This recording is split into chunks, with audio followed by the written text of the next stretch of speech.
अभिनव हाजिर हूं लेकर क्राइम सीरीज दहशत। आज इस कड़ी में बात एक ऐसे शख्स की होगी जिसके नाम की दहशत इन दिनों हिंदुस्तान में सबसे ज्यादा है। तमाम सुरक्षा एजेंसियां अलर्ट पर है और वो इन दिनों हिंदुस्तान का सबसे बड़ा मोस्ट वांटेड बना हुआ है। नाम है एजाज अहमद अहंगर उर्फ अबू उस्मान अल कश्मीरी। जी हाँ, जाहिर है आपने ये नाम नहीं सुना होगा, लेकिन इसकी वजह यह है कि वो लंबे समय से अफगानिस्तान की जेल में बंद था, लेकिन तालिबान राज में उसकी रिहाई हो गई और यहीं से बढ़ गई है हिंदुस्तान की मुश्किलें।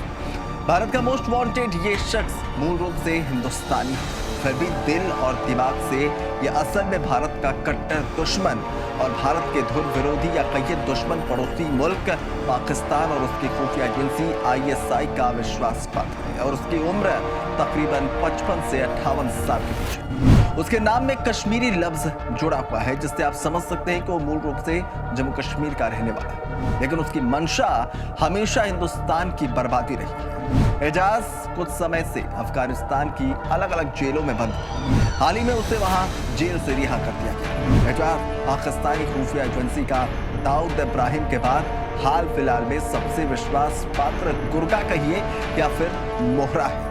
एजाज अहमद अहंगर कश्मीर घाटी की जेल से साल 1996 में छोड़ा गया था। तभी से वो लगातार गायब था। उसी दौरान वो पाकिस्तानी खुफिया एजेंसी ISI के पाली में जाकर बैठ गया, इस कुत्सित मंशा से कि अब हिंदुस्तान को ही तबाही के आलम में झोंकना है। बीते साल वो तब चर्चा में अचानक आ गया जब अफगानिस्तानी एजेंसियां काबुल के गुरुद्वारे में हुए बम धमाके की जांच कर रही थी। 25 मार्च 2020 को हुए उस धमाके में 25 लोग मारे गए। उस हमले की जिम्मेदारी तब ISPK ने ली। उस मामले में अफगान और अमेरिकी एजेंसियों की संयुक्त टीमों ने ISPK खुरासान, उसके प्रमुख असलम फारूकी, मौलवी अब्दुल्ला, अली मोहम्मद और तनवीर अहमद को गिरफ्तार किया था। गुरुद्वारे पर हमले में गिरफ्तार षड्यंत्रकारी अली मोहम्मद ने ये राज खोला कि अफगानिस्तान में छिपा एजाज अहमद अहंगर फिदाइन हमलों के लिए सबसे खतरनाक मानव बम तैयार करने का मास्टरमाइंड है। उसके बाद अमेरिकी, भारतीय और अफगानी जांच और खुफिया एजेंसियों ने उसकी जानकारी पुख्ता की तो सामने आया कि अहंगर तो पाकिस्तानी खुफिया एजेंसी ISI के लिए कई साल से न सिर्फ काम कर रहा है बल्कि कुछ बड़ा करने की फिराक में लगा है। अहंगर की शादी अब्दुल्ला गजाली और अब्दुल गनी डार की बेटी से हुई थी। अहंगर का ससुर अब्दुल्ला गजाली भी देश में आतंकवाद की दुनिया में कश्मीर घाटी का बदनाम नाम था।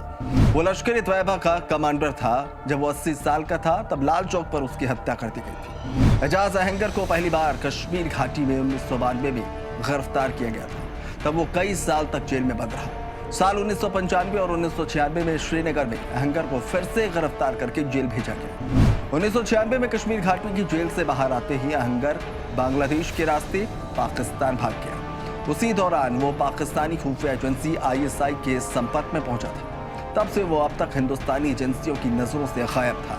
उसने ISI के इशारे पर पहले अल-कायदा और उसके कुछ समय बाद ही ISIS ज्वाइन कर लिया। बाद में वो ISKP में चला गया, जहां अभी तक वो बैठा हुआ है।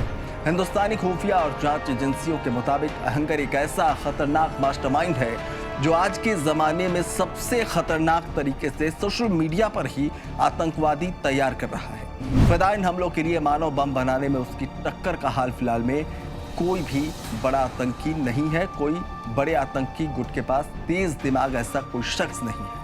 अहंगर सोशल मीडिया पर ही युवाओं का ब्रेन वॉश कर देता है और इसमें उसे महारत हासिल है। यही वजह है कि उसे कभी भी युवाओं को आतंकवाद के दलदल में उतारने के लिए अपनी मांद से बाहर निकलने की जरूरत नहीं पड़ती। वो खुद कहीं बाहर नहीं जाता। भारतीय खुफिया एजेंसियों को जानकारी मिली है कि अहंगर का टारगेट अब इंडिया है और वो यहाँ शांति भंग करने की हर जुगत तलाशने में लगा है। ऐसे में हिंदुस्तान की मौजूदा कोशिश है कि अहंगर एक बार फिर अपने पर फैलाए और दहशत फैलाए, उससे पहले ही उसे काबू कर लिया जाए। लेकिन ये इतना आसान भी नहीं है।